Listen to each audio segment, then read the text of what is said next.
Hello, everybody. My name is Lee St. James, and I'm the Managing Director of the Urban Robotics Foundation.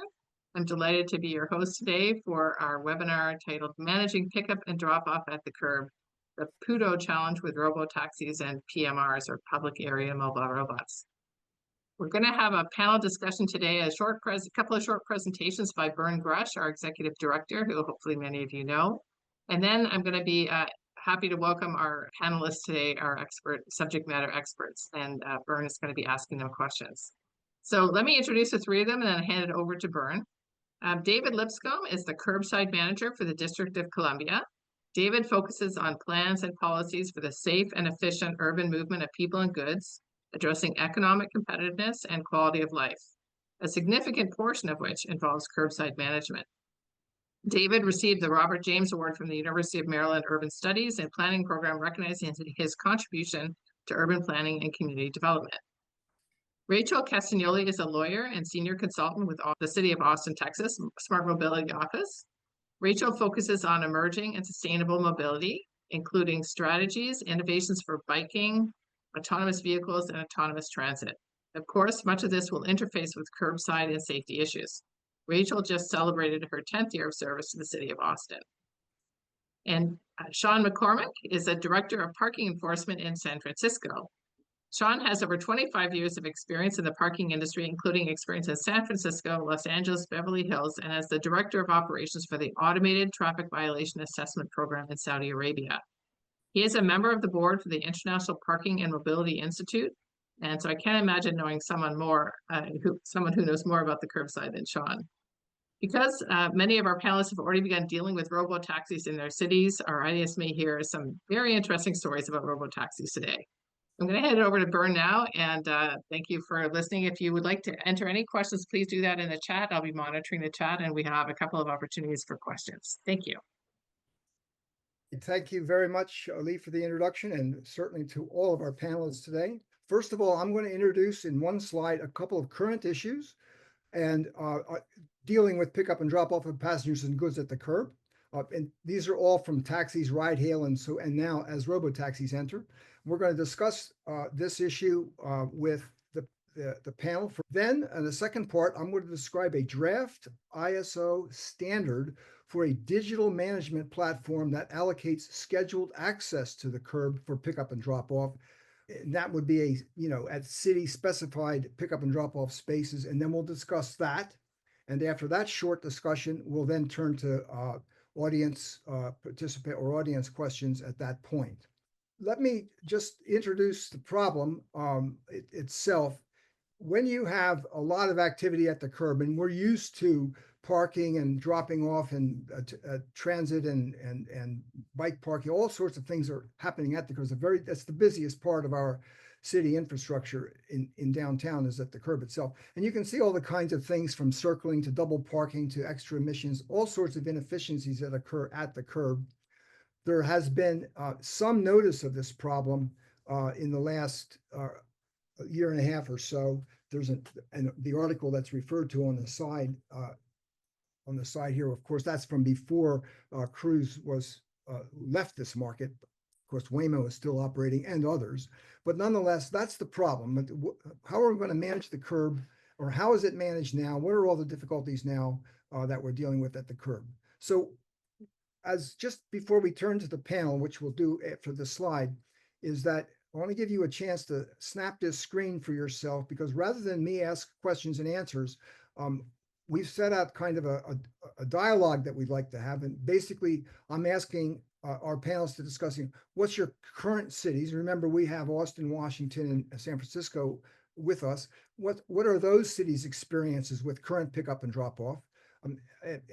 How does this compete with traffic and bike lanes and all that sort of thing that goes on? And what other implications? We've heard, many of us have read things about blocking emergency vehicles in at least a couple of these cities. What happens with parking enforcement, loss of parking revenue, and so on. So that's the general discussion for the next 10 or 12 minutes. I'm going to turn the slides off, just to hope you've had a chance to snap those. And if I could turn first to Shawn, if you can make some comments about what you just saw there. Thank you, Bern, and welcome everyone. So for San Francisco, I think we probably, we may not have been the very first city to see autonomous vehicles running around the city, but we probably have been the forefront of all the testing for that functionality, because the challenges that we have in a city like San Francisco is tightly congested. It's a small city, but it's a large city. So, we've always had a taxi program, and then Uber and Lyft came in and we had their headquarters in our city. So it was definitely a focal point for them to be operating in San Francisco. And then we had the autonomous vehicles come in. Cruise was the first company to come in. They were functioning on the street, and when everybody had a safety driver in the vehicle, things seemed to be going good, but they weren't doing any passenger service. As things went along, and Waymo came in and Fuchs came in, and there's multiple other companies. I think we have right now somewhere between 11 and 15 different applications to operate autonomously in San Francisco right now. Then they started going into passenger service, and this created all kinds of new issues. So Bern mentioned about blocking emergency vehicles. We had issues where, vehicles would come around the corner and there's an emergency, there's a big fire, there's a police response or whatever. And then the vehicle has to figure out how to get out of there. Part of it is with the remote operator providing it instructions, but it still has to move around. So we faced many of those challenges. And in the state of California, the local jurisdiction doesn't have any authority over the rules governing autonomous vehicles or the transportation network companies, the Ubers and the Lyfts. We have no control. They're managed at the state level. So they get authorization from the state. They come into our city, say, we're going to do this. And we sort of have to work with them and around them in ways. So that, that article that Bern had put up there saying that San Francisco opposed Cruise, we didn't oppose Cruise. Our focus was to get Cruise to be successful, as in any other business to be successful in the city.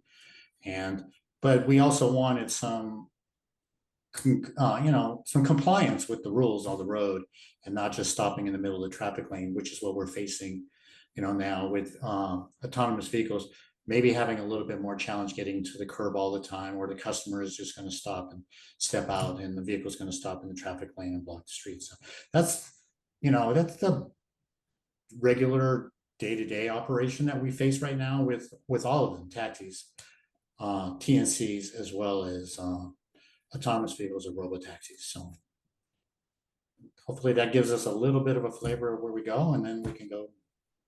So howdy, everyone. My name's Rachel. I'm from the city of Austin, Texas.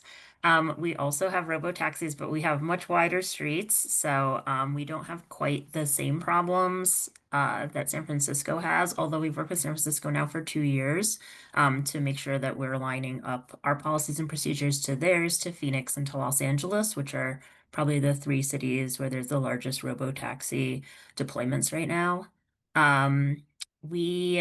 Obviously we have unlike a lot of other Texas cities, we have a downtown that's like very dense, a core, and we have curb space is very precious there. We've got our bus priority lanes, we've got our bike lanes, we've got a lot of pickup drop-offs. We also have sidewalk robots and robots that are using the bike lanes to get around, do small deliveries. So we've got a lot of people using a small space, and all of our robotaxi deployments are located in our downtown core. And we also have all the autonomous vehicle companies are really pushing for the airport. I probably in San Francisco, definitely here in Austin. If you've ever been to the Phoenix airport recently, you have seen Waymos operating there as well. That is a whole nother level of curb space problems that we're kind of working with as well. Something we have here that is causing a lot of issues with everyone is we have a lot of downtown construction. We have a lot of huge towers going up. Some of the largest towers west of the Mississippi are going up right now in downtown Austin. It's almost like a slalom with lanes closed through our downtown as we're building. So that's something that we're working with robotaxis and Uber and Lyft a lot on is getting that information to them as early as possible. In Austin, when you pull a temporary use of the right-of-way permit, it lasts 90 days, and you might only need to close down your lane for 10. So it's really hard for us to know exactly when private companies are going to close down a lane when we've given them a permit to do so. We have this great map, but again, most days you check that map and it says the lane could be shut down, but you don't know till you get there. And so that's something we go back and forth with a lot with robotaxis is how can we communicate to them our construction information. We do have them pulling over in traffic a lot, and they tell us all the time, well, if Uber and Lyft can do it. But of course, with Uber and Lyft, we can yell at them. Someone can tell them to move. No one can really yell at a Waymo that's stuck. We have had success geofencing certain areas as non-pullover areas for reasons related to critical infrastructure or just the roadways too narrow, especially around schools. That's something that we have a really good dialogue going with. Also, we've had blocking emergency vehicle issues as well. So, we've really followed San Francisco and Phoenix's lead on how we communicate those emergencies out. But our expectation is that an autonomous vehicle can do anything a regular vehicle can do, and that includes following hand signals. And right now, that's not our experience, is that hand signals are really complex for robot taxis. So I would say those are our kind of our experiences in Austin right now. I'll turn it over to David in DC. Yeah, thanks, Rachel. I appreciate that. So again, I'm Dave Lipscomb. I'm the Curbside Manager at DDoT here in the District of Columbia, and my focus is primarily curbside programs, excluding metered parking and freight-related things, although I deal with those teams regularly. If you notice, you're probably seeing me like look left and right, like wave to people and nod. I'm not trying to be rude. I am plugged in and paying attention to the webinar, but like I'm in one of our fishbowl offices and like people keep walking by and giving me a nod because I work with everybody. I'm working with, lots of different divisions in our operation administration and our planning administration. My own division was in our operations administration until last year.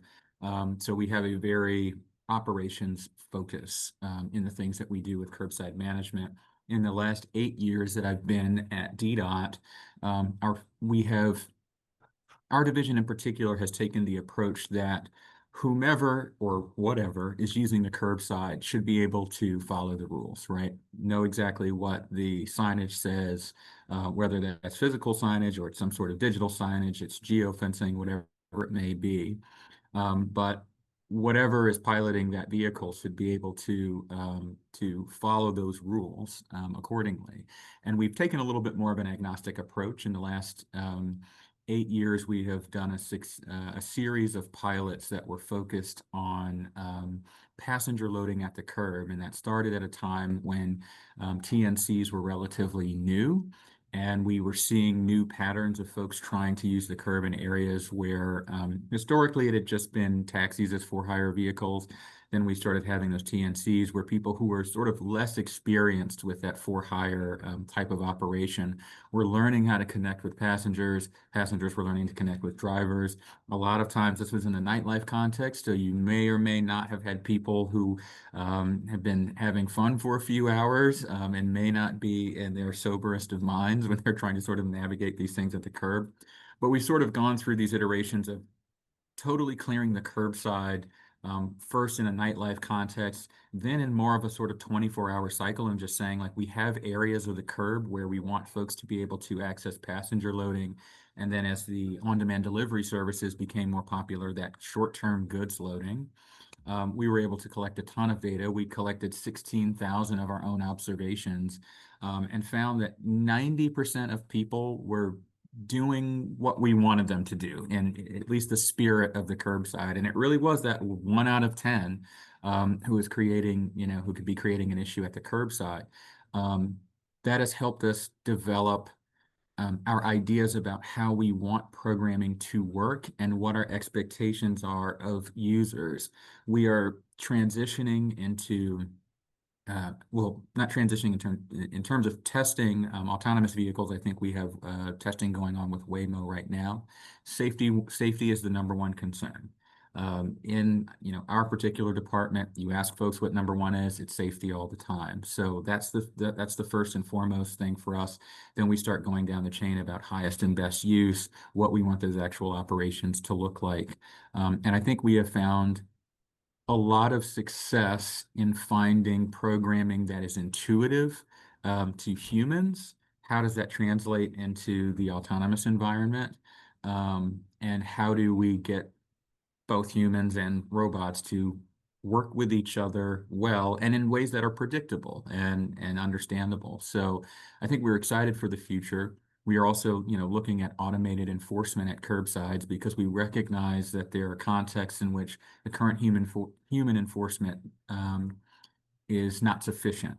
And we are trying to find ways that we can incorporate or at least streamline some of that data collection about what's happening at the curb, who's doing it, and whether we can integrate payment options or integrate citation options. So that's the landscape that we're looking at. Again, we're very excited, and I think probably the challenges that I have are somewhere between Shawn's and Rachel's, and a third of my land in the District of Columbia is federal government land. So that just adds a whole new layer of complication for a number of different reasons, but that's kind of where we are. Thanks. I'm seeing a quick summary of what I've heard. There's a lot of complexity. There's the issues of keeping maps up to date. There's the possibility of using geofencing. I heard there's consistent collaboration with respect to emergency vehicles and so on. So things have been improving as we learn. I'm understanding a possible need for automated enforcement and even automated payment. In other words, monetization is an issue. And so I'm seeing all of those coming out of the conversation in the last few minutes. I'm going to introduce a draft international standard at a very, very high level for, this is a mouthful, multi-agent orchestration for pickup. What it means is a digital platform that knows where pickup and drop off areas are. That takes you back to things like geofencing and so forth, and knows how to assign them, which takes you back to, map updates and payment options and a possibility to interface with automated enforcement. So think about what we just learned in the last 10 minutes when you're thinking about this particular idea for a digital orchestration system. First of all, I want to give you a quick scenario for anyone that's not already seeing. We are approaching an era of more and more robotaxis entering more and more cities. And so this is just an example of a medium-sized fleet. I know that the fleets in some of our cities now are only somewhere between 200 and 500 vehicles in a couple of cities in the world. There's not much larger fleets that I'm aware of. There's an expectation of several cities to be on the order of 2,000 and 4,000 robotaxis in a couple of years. I don't want to make any numeric predictions, but just imagine having, if you had 2,000 robotaxis in a urban area, include robotic delivery vehicles with that, although we're not that far along with robotic delivery vehicles in downtown, but at some point that comes. And so if you have 25 trips per day from each of these robotaxis, which is the expected projection of what one robotaxi can do in a daily time period, you end up with having 100,000 pickup and drop off events if you multiply those numbers out. So imagine a city of, 500,000 or 600,000 population, having 100,000 of these events, robotic events each day. And now that they, stop in lanes, they stop on bicycle lanes and so forth. So it gets somewhat complex in terms of how that space gets used. And, there's issues of sizes and schedules and permissions and so on. Without going into those details, sort of imagine how much that will get at least as or even more complex than what you've just heard from our panel so far. So here's what the system does. This you can see the standard number. That doesn't matter the number, but there's a standard under draft for that, and it specifies an orchestration as a service. So it's sitting on a digital platform. It could be open source. that's certainly a possibility. It can be integrated with any map system, and most of us on this call are familiar with Open Mobility Foundation has a curb definition standard, and that is a possible mapping standard. It's not required, but that's a possible way to do it.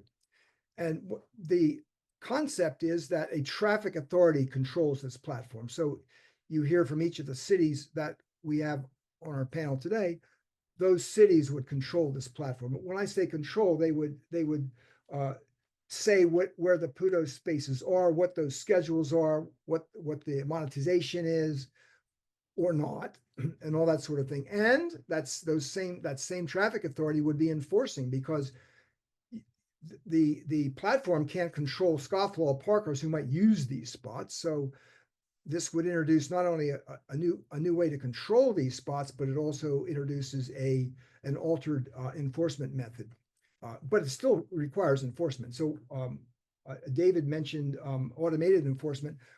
That can be done with the users, but it can't automate the scofflaw parkers.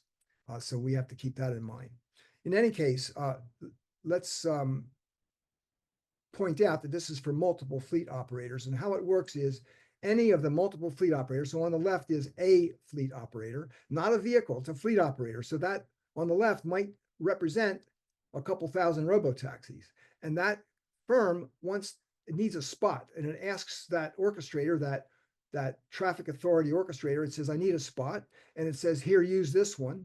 And it says, thank you, I've used it. And it says, okay, we're closed. And this is where the accounting comes into place, could be monetized, whatever.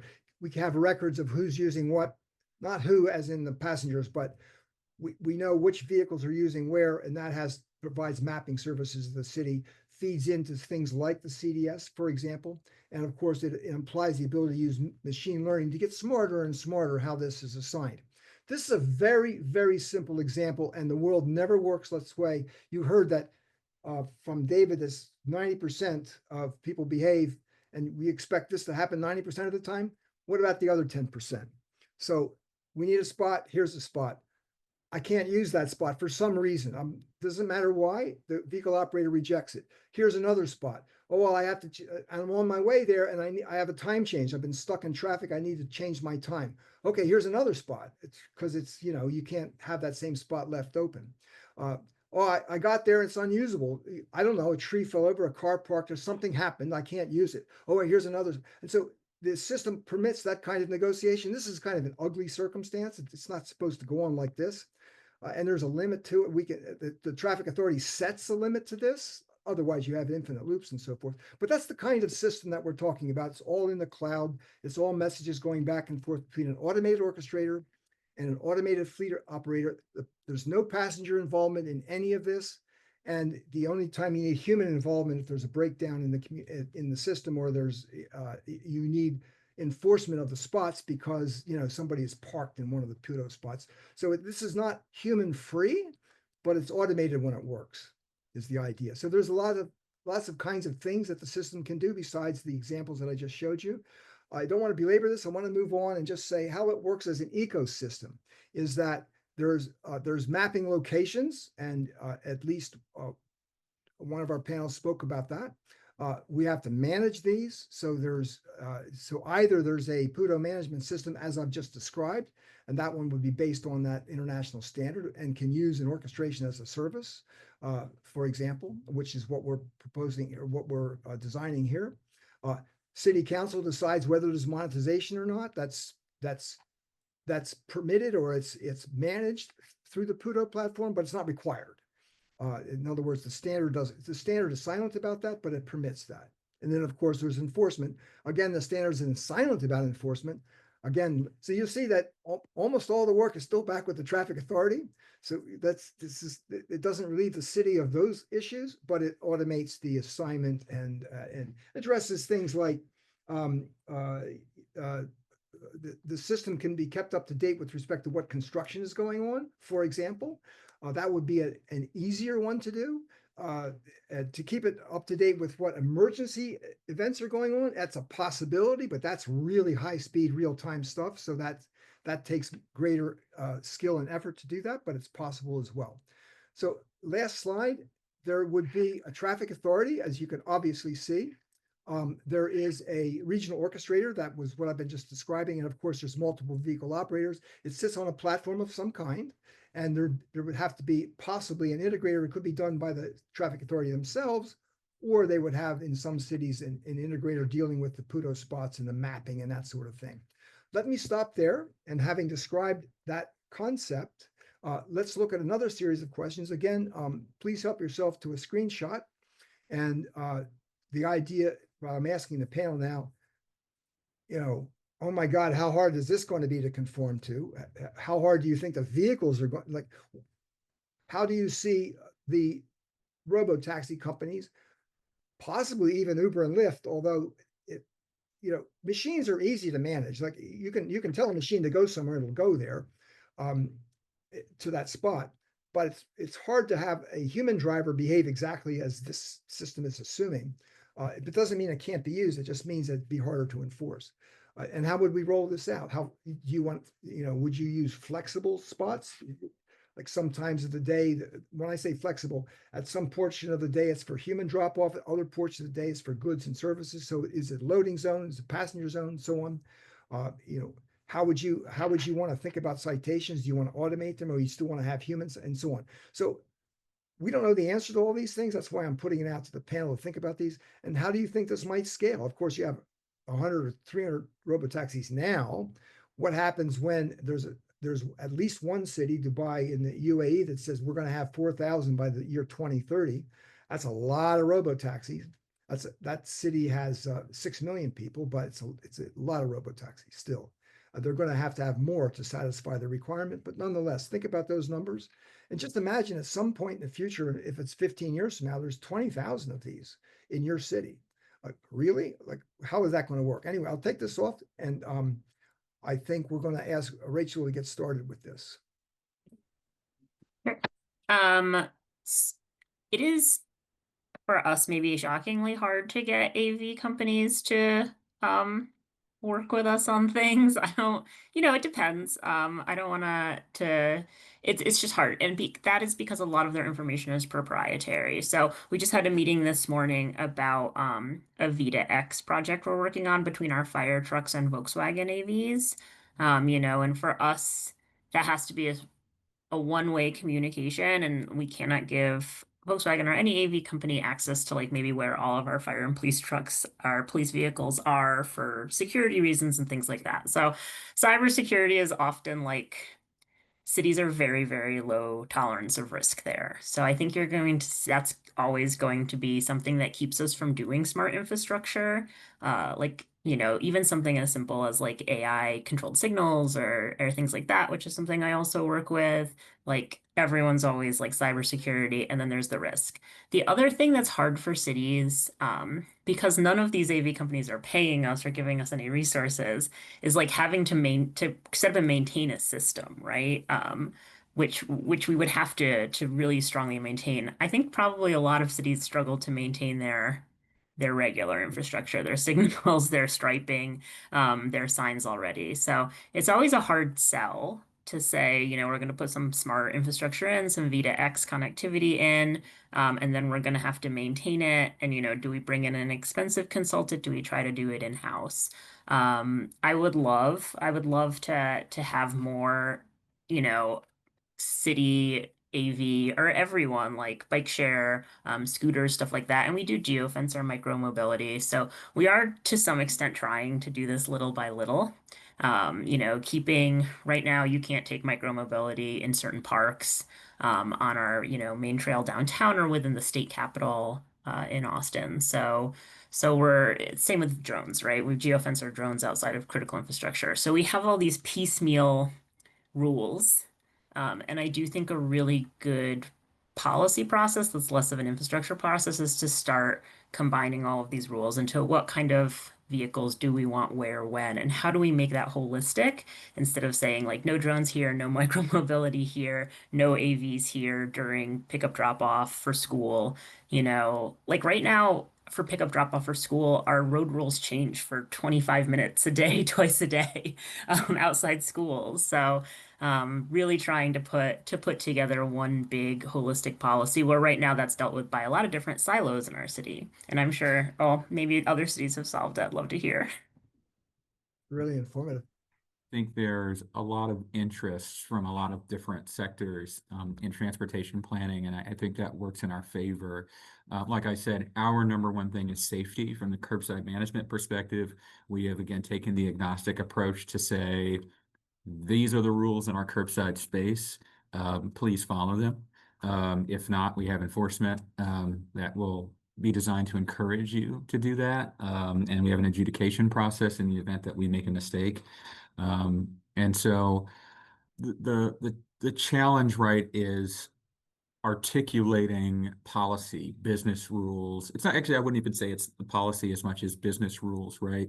And translating these very intuitive things that we can process very well with our human minds into lines of code or English language that makes sense in terms of how something is going to be enforced. And that's really sort of the main worry for us. It's a little bit easier for me to, take my hands off it and say, again, read the sign, do what the sign says. But when we're in that, discussion and negotiation period, and we're thinking about what infrastructure we're willing to build or manage or support in our public space, right? Like our idea, our preference is minimal infrastructure. If you're going to have infrastructure, have it be out of the way as possible, have it as low maintenance as possible. We don't really want to own anything. We've done some testing in the past with in-ground sensors and learned very quickly that's just not technology that's compatible with how we manage the public space and how we do maintenance of assets. So, I think I'm probably not answering the question, directly or satisfactorily to anybody. I think that's part of the fun of the journey. I'm much more of a journey person than a destination person. I'm, happy to do the discussion and do the work to get us there. And I'm glad to see that people are like genuinely interested in solving the problem and understanding that it's going to take an iterative approach that melds the policy, melds the business rule, socializes it well with the public so that people understand, what to expect. And I think we can, win the public over with the types of benefits that I think this technology at least has the potential to deliver. But that's going to take time. And in curbside management, you have to be patient. No, your comments are absolutely germane. I learned a lot in the last few minutes. I'm learning a lot from all of this. And I don't think it's easy. And I don't think robotaxis can survive without this kind of, because they are robotic. There's an opportunity to manage them, and they're not going to work unmanaged among all the existing unmanaged human behavior or unmanageable human behavior. I'm talking about the 10% you mentioned earlier, David. There's always this 10% that you can't manage no matter how diligent you are. We don't need to add that robotaxi to that problem. But anyway, Shawn, I'd love to hear what. Yeah, I mean, it's managing something, right? And when you have one company or two companies and three companies, now they're competing. They want to use the space.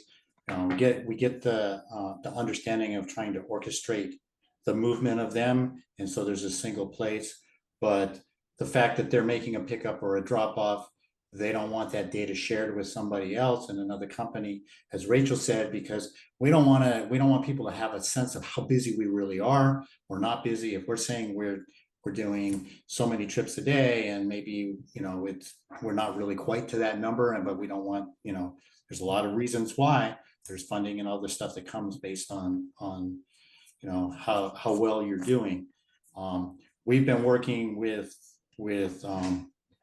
our autonomous vehicles to provide them, like you were mentioning earlier, like a fire real time. So our Department of Emergency Management puts out an alert to avoid the area, and it goes directly to the companies so that they can have a 3-block area that they will not enter whenever there's a major incident or a fire, whatever the case may be. And we don't know how long it's going to last, and that would be for a period of time depending upon the size, and then it could be extended or it could be rescinded. So we're trying to do that to avoid those conflicts with emergency management, emergency response to situations. But when you have a First Amendment demonstration that just steps off the curb and takes over the street, it's really hard to get that information out real time when participants for that demonstration are in the robotaxi trying to get down the street to get to the event on top of it, right? So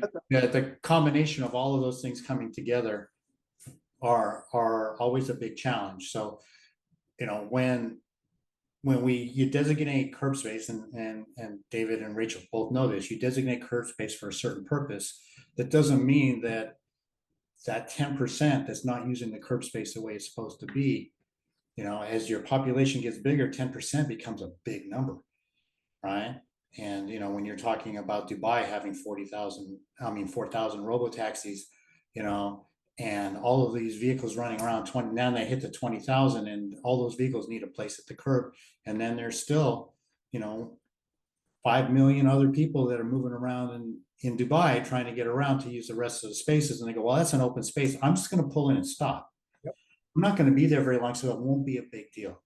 And this is what we have with the, you know, the DoorDash and the Uber Eats and all the food deliveries and the, you know, the quick pickup and drop off. It's quick, except it's not always quick. I've got to wait for the food to be ready. I'm not going to give up my space because there's not that many spaces available and I'm already there. And so the spaces don't turn over quite as quickly as we anticipate. Enforcement can be there. Automated enforcement is a potential option, but it has to be authorized in the jurisdiction. And sometimes the local jurisdiction doesn't get the authority to make that. It might be at the state level, right? In David's case, it might be at the federal level to get the authority to do some kind of automated enforcement in an area, because that seems to be the way to go, because you just can't have somebody stand there. When you put somebody there, nothing happens. Everybody complies. But when there's nobody there, the goal ultimately is like with speed cameras and with red light cameras and all these other devices that are on the street. The goal is to get the people to do the right thing, even when somebody's not there. Not only when a police officer is sitting on the corner with a radar gun, do I slow down, but I'm slowing down all the time because there's a automated system that's going to get it. Having an automated system to say, I mean, you're going to get a violation, but we have to manage that because our goal here is to make sure that businesses are being successful. And if everybody is getting a violation every time they stop, people go someplace else to do business. So we're in major cities, Austin, DC, San Francisco, LA, you know, people are going to go to that next small city next door and do their business there instead of in our cities. If the expectation is 100% of the time you're going to pay an extra, you know, you got a service charge just to come to the city to do business, to go to lunch, go to dinner, you know, whatever. I'm just not going to do it. And so we don't want that to happen either, because that's not benefiting the cities in any way. And that's reducing the demand for TNCs and for autonomous vehicles and robotaxis and food deliveries and, you know, even the freight deliveries, because the businesses are not using as much. So everything starts to go the wrong direction. Thank you. These are all really, really good insights. Anybody else want to make any more comments about this? I just want to follow up what Shawn was saying about the DoorDashes and the Uber Eats and things like that. So one of our members, the technology member, is you know, affiliated with Uber Eats, and really the shift from, you know, having cars used for fast food deliveries to sidewalk robots, or what we call public area mobile robots, is really, you know, one of the evolutions that I think is happening. I've been saying for a couple of years now that, you know, AVs are, you know, bigger and you know, higher risk than like, can we learn by, you know, seeing how PMRs could help alleviate some of the congestion, and then, you know, maybe have some sustainability and environmental benefits as well. And not just for, you know, the food deliveries, but other things that they could be used for in terms of security, safety, maintenance, and other things, so that we actually do make more room for the other infrastructure. I think it's really interesting to see how the forecast of the escalation or the scaling of these devices, you know, needs to be considered as the whole system. And this is one of Bern's areas of expertise, is really understanding that, you know, as the number of AVs, you know, increase, maybe the number of, you know, human driver, you know, vehicles will decrease. And how do you manage all of the different changes and you know, basically reallocate parking spaces over time, or reallocate curb space? And I know, Shawn, you shared in our prep call, you know, some of the learning that you did and how valuable it was to make those citations, not because you wanted to collect the licensing revenue, but because you needed to help people understand like where are the problem spots and how do we fix that so that we don't have those problems coming up. I don't know if you want to say more about that before Bern continues. And I see we have a couple of interesting comments in our chat as well that we could bring up, but yeah, please, Shawn, any other thoughts about that? Yeah, I mean, the vehicles are stopping and they're, we don't have any other legal authority for any kind of enforcement. So the only authority we have is a parking violation. So we were doing that, but it wasn't as much about generating revenue because we're not writing that many citations, but we are writing citations to document date, time, and location of where these situations are happening, so that we can either coordinate if the companies are open to doing that or not. But you also mentioned, using a lot of the public space stuff. And Rachel mentioned earlier about security. And the number one problem that I have with those kind of things is we don't know where they're going to go. We just had an ugly incident over the weekend in Palm Springs, and that was with a car, right? But I've seen those robots go right through a crime scene in Los Angeles, right? And so there's a crime scene and the robot just went down the street and everybody lifted their yellow tape and the robot went right underneath the tape. That's been in a couple of presentations I've done because it makes everybody laugh and everybody looks at them and everybody starts scratching their head because we don't know what's inside that robot, right? It's not going to open its door because it's sealed so that people aren't taking the stuff out of it. So What's interesting about that is that the operator of that particular robot at that time was not in our country. The teleoperator was in Mexico at that event, and I understand lost their job, but to your point, there's many issues like that that are unresolved because in this case there wasn't proper training of the teleoperator. Absolutely agreed. And when we first started talking about autonomous vehicles in the city, even before they didn't have a driver, even considered not having a driver, the very first meeting we had, the number one concern was if somebody is remotely operating those outside the country, that's a huge national security risk, right? Forget the local security risk, it's a huge national security risk, right? And we were assured by the autonomous vehicles that would never be the case. They will be given instructions. The computer on board the vehicle will make an assessment of those instructions and then continue to move forward or backwards or not move at all, depending upon the circumstances. But that is a huge concern if there is stuff being controlled outside the country and being, can be moved around the city in any way, shape, or form. Because literally people just got out of the way and literally open the doors and let it in, thinking, well, we don't know. It doesn't seem to be harmful, except we have no idea what's going on. And that is very, very concerning. If I could just jump in here and circle back to something I said earlier about a third of our land being federal. We have land that is just parkland. It's got benches and, nice scenery that'll be totally fine for the robot to pass through. And other land are the campuses of our, federal agency headquarters.